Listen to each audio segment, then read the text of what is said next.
أنا مش حابب أبدأ من أول الرحلة ولا حتى من أول ما حسيت إن في حاجة غلط. أنا هبدأ من اللحظة اللي حسيت فيها إن فهد مش هو فهد اللي أنا أعرفه. أيوة، اللي رجع معايا من البر ما كانش فهد، كان نفس اللبس ونفس الصوت، بس كانت كل حاجة جوايا بتقول إن ده مش هو.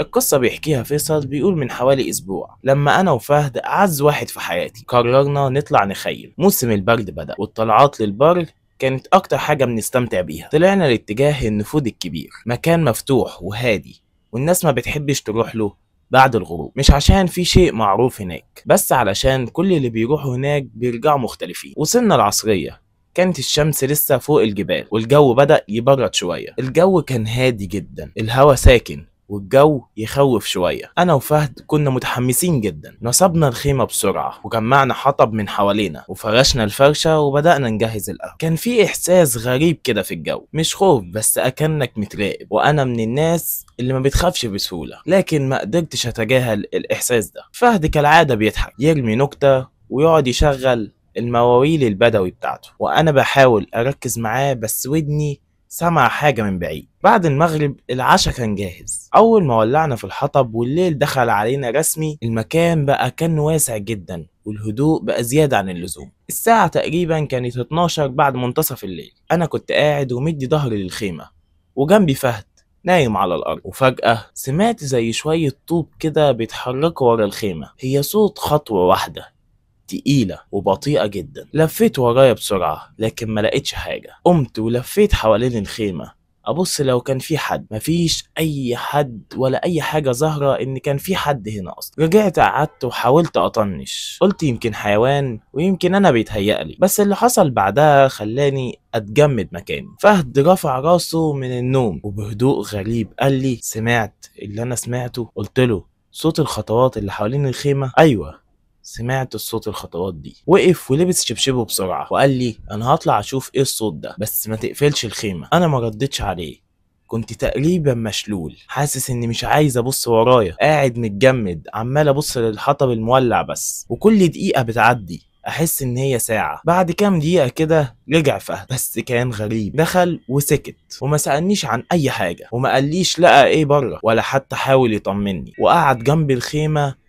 عينه مجمية في الضلمة، مش بيبصلي ومش بيتكلم، بس قاعد وساكت خالص. وقتها حسيت ان الشخص اللي قاعد قدامي ده نفس الجسم بنفس اللبس بس مش بنفس الروح. الجو ساعتها كان مبرد جامد جدا، بس اللي كان مبردني اكتر مش البرد. انا كنت شايف فهد قاعد قدامي جسمه بيتقلب لحاجة تانية ومفيش اي تعابير على وشه، مش بيتكلم ولا حتى بيتنفس بوضوح، وصوته تحس ان هو مختفي اصلا. ساعتها انا كلمته وقلت له: فهد، لقيت حاجة بره؟ ما ردش عليا. فضلت ابص له عينه في عيني بس هو ولا أكنه شايفني أصلا. قمت ساعتها دخلت الخيمة وحاولت أرتاح، بس فضلت سامع نفس الخطوات حوالين الخيمة زي الأول بالظبط. وفجأة فهد دخل الخيمة، بس الغريب إن أنا شايف فهد واقف بره من شوية، يعني أنا شايفه هو واقف بره، وفجأة واحدة دخل الخيمة من ورايا. يعني بتلفت بسرعة بره، أنا مش شايف أصلا إن فهد واقف بره. رجعت أبص جوه الخيمة لقيته نايم، وساعتها عرفت إنه ما كانش نايم بره ولا حتى دخل من نفسه. اول ما طلع النهار انا كنت مصمم ان احنا نرجع بدري البيت. فهد معلقش على اي حاجه، لف الفرشه ولم الخيمه وطلع للعربيه، بس من غير ما يقول ولا كلمه. الطريق واحنا راجعين كان اطول من المعتاد، ساعات من السكوت، مفيش صوت غير صوت الكاوتش على الاسفلت بس، ولا حتى الموال اللي دايما فهد بيشغله، ولا حتى فهد نفسه اشتغل. كنت ابصله من الزاويه من المرايه احسه انه قاعد حتى ما بيرمش، كانه مجرد صوره قاعده جنبي. وصلته البيت وقلت له اشوفك قريب، لكن هو حتى صوته ما فيهوش اي حياه. رد عليا وسابني ودخل على طول. رجعت بيتي وحطيت راسي على المخده وقلت ارتاح النهارده بقى. بس كانت اول ليله ما نمشي فيها، لكن عينيا تحس ان هي مغمضه كده، اللي هو ما بين النوم وما بين الصحيان. لكن فقت اول ما سمعت صوت الباب الخلفي للبيت بيتفتح، وبعدها على طول سمعت صوت خطوات تقيله جايه ناحيتي. قمت بسرعه مسكت موبايلي، مفيش حاجه حواليا، بس حسيت ساعتها اني مش لوحدي. نورت اللمبه، مفيش حد، لكن ساعتها كان في ريحه غريبه، ريحه نفس التراب اللي كان في البر مالي الأوضة كلها. على الساعة 3 إلا ربع كده بعد منتصف الليل كنت قاعد على الكرسي في الصالة حاطط راسي ما بين إيدي، الموبايل بيرن، رقم فهد. رغم إني عارف إنه هيبقى نايم في الوقت ده وحالته متدهورة زي ما أهله قالولي، لكن الرقم بيتصل عليا. رديت لكن مفيش أي صوت. ثواني وسمعت نفس الصوت اللي سمعته واحنا في البر، نفس تقيل والصوت عمال يقطع، وبعديها بصوت ناعم وخفيف ومرعب جدا أكنه طالع من وسط التراب. أنا كنت هناك ولسه هناك، وساعة لما سمعت الجملة دي كل الدنيا اللي حواليا سكتت. الصوت اتقطع والخط اتقفل وبدأ قلبي يدق ببطء قوي، وأكني إن في حد بيتنفس معايا في نفس المكان. تاني يوم قررت أروح أشوف فهد. دخلت عليه، أهله قالولي من ساعة ما رجع وهو مش فهد يا فيصل، بيقعد بالساعات في أوضته ما بيتكلمش وعمال يكتب حاجات غريبة في دفتر. دخلت عليه لقيت جسمه رفيع قوي ووشه باهت ومصفر جامد، والهالات السوداء تحت عينيه كبيرة قوي، وعمال يكتب في نفس الدفتر اللي قالولي عليه. قلت له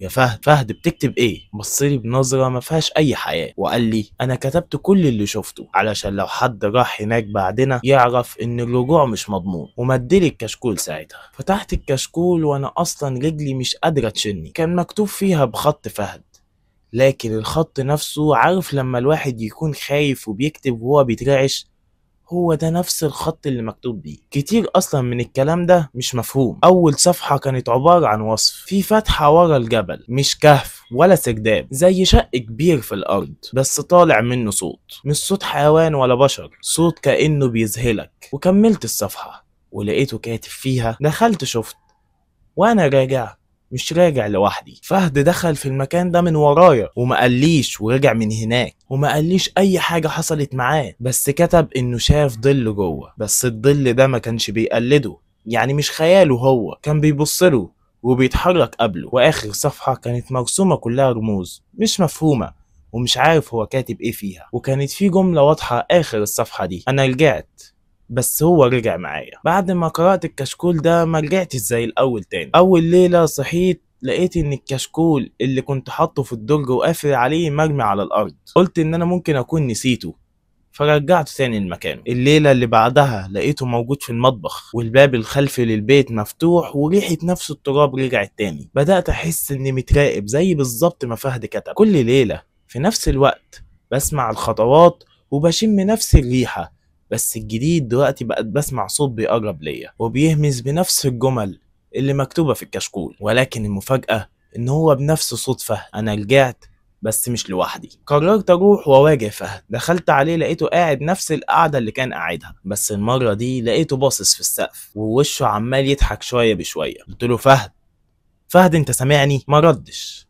قربت ليه أكتر، لقيت إيده فيها ورقة وفيها شوية كتابات مكتوبة بخط رفيع ومكتوب فيها هو اختارني. وانا فتحت له الطريق، واللحظة كده في حاجة لفتتني في الأوضة: المراية اللي فيها انعكاس فهد.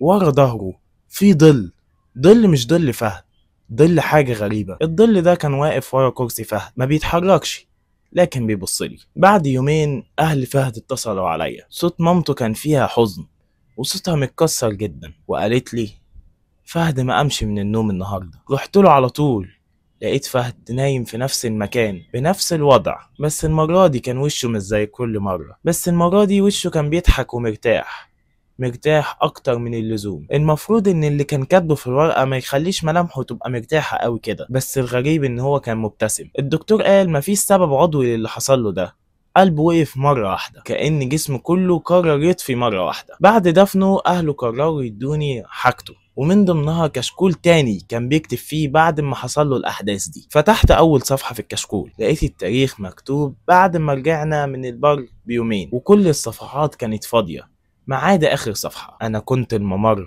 هو كده محتاج واحد جديد بدالي. أنا مش متأكد اللي رجع معايا من البر هو فهد ولا كان بيدور على مكان يعيش فيه، بس اللي متأكد منه إني من يومها كل ما أصحى ألاقي الباب الخلفي للبيت مفتوح وفيه على الأرض فيه تراب أحمر، نفس التراب اللي كان موجود في البر، جاي من جهة المفروض محدش بيرجع منها. دي كانت قصة فيصل، قصة مرعبة بمعنى الكلمة. أنا شخصيا من بعد ما سمعتها بطلت ابص لاي خيمة في الصحراء تاني. لو عندك قصة مرعبة حصلت معاك او مع حد تعرفه، اكتب لي تحت في التعليقات وقول لي كل التفاصيل، يمكن انت تكون قصتك اللي هتتحكي الفيديو الجاي. سلام.